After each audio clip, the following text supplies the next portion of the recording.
argues that the first contact with alien civilizations will take place not with people, but with their technological creations. Avi Loeb from Harvard University presented a new theory, supporting the idea of the presence of aliens who are actively exploring the Earth and its inhabitants.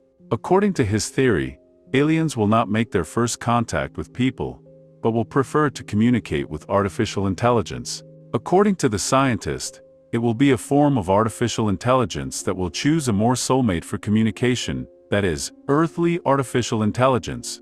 Avi Loeb argues that extraterrestrial civilizations, at long distances from Earth, use unmanned spacecraft to explore other inhabited worlds and interact with intelligent species. He considers it inexpedient to send missions with living intelligent beings because of the huge distances in space. If an alien spacecraft with artificial intelligence reaches the Earth, we are likely to use our artificial intelligence to establish contact. This is possible, notes Loeb. At the moment, Avi Loeb led an expedition to the shores of Papua New Guinea, where, according to him, the wreckage of an alien spacecraft is located at the bottom of the Pacific Ocean. It is known that in 2014, an interstellar object fell to Earth, which, according to a scientist from Harvard, is of artificial origin.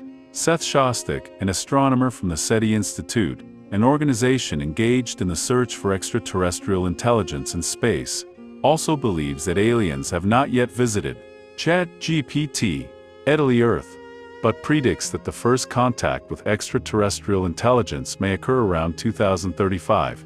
Shostak notes that modern technologies do not yet allow to detect potential messages from aliens, but the use of artificial intelligence and new technologies can lead to success in these searches. Like Lebu, Shostak also believes in the existence of alien civilizations that are at a higher technological level than humans. However, the emergence of aliens can have an impact on religions on Earth, as some people may begin to worship extraterrestrial intelligent beings as new gods. Shostak argues that this may be due to the fact that developed aliens can impose their system of values on people, which the latter can accept. Avi Loeb, in turn, believes that many interstellar objects can be found around the Earth, including artificially created alien probes. Thus, a scientist from Harvard supports the idea of the presence of alien technologies that may be present near our planet. Both scientists, Loeb and Shostak, assume that the moment will come when humanity will establish contact with alien civilizations or their technological creations. However, the exact details of this first contact and its consequences remain the subject of speculation and future research. For decades, we have been sending radio signals into outer space, and sometimes even images, in the hope of establishing contact with extraterrestrial civilizations, but have not yet received any response.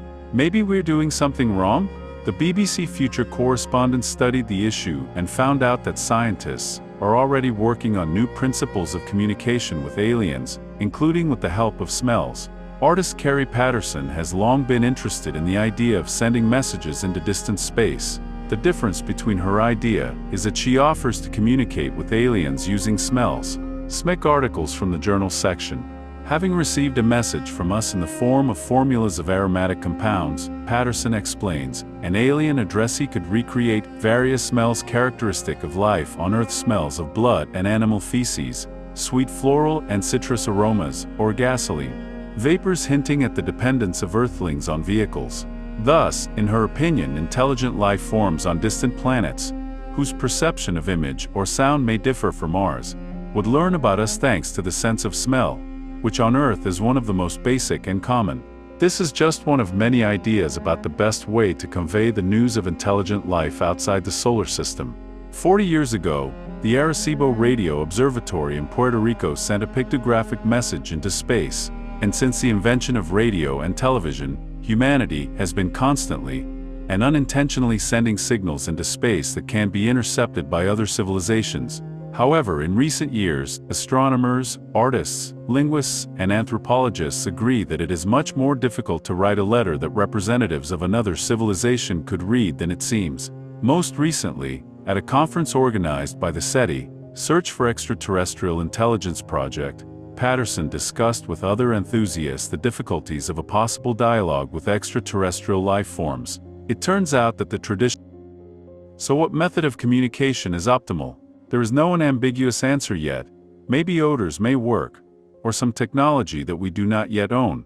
One thing is sure, it will not be easy to create a universal message that does not become obsolete over time, does not contain cultural bloopers, and does not allow incorrect interpretations. If we want interplanetary dialogue to last for centuries, first we need to be honest about who we are and what is happening on our planet, says Douglas Vakoch, director of the Interstellar Reporting Department of the SETI project.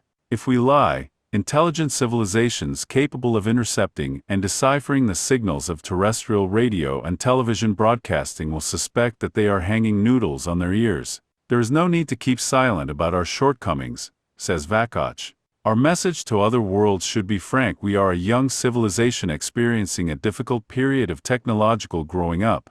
There are a huge number of unresolved problems on our planet, and we do not even know whether humanity will survive as a species by the time the response to our message reaches the Earth.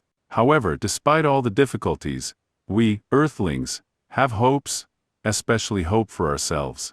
The gold plate on board Voyager presents humanity in a pink light. It makes no mention of wars, hunger, environmental pollution, or the threat posed by nuclear weapons.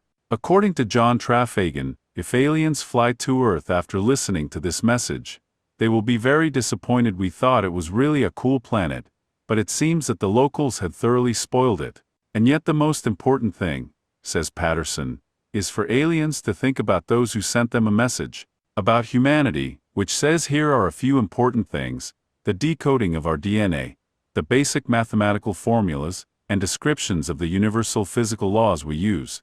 We may be like you, but we are different.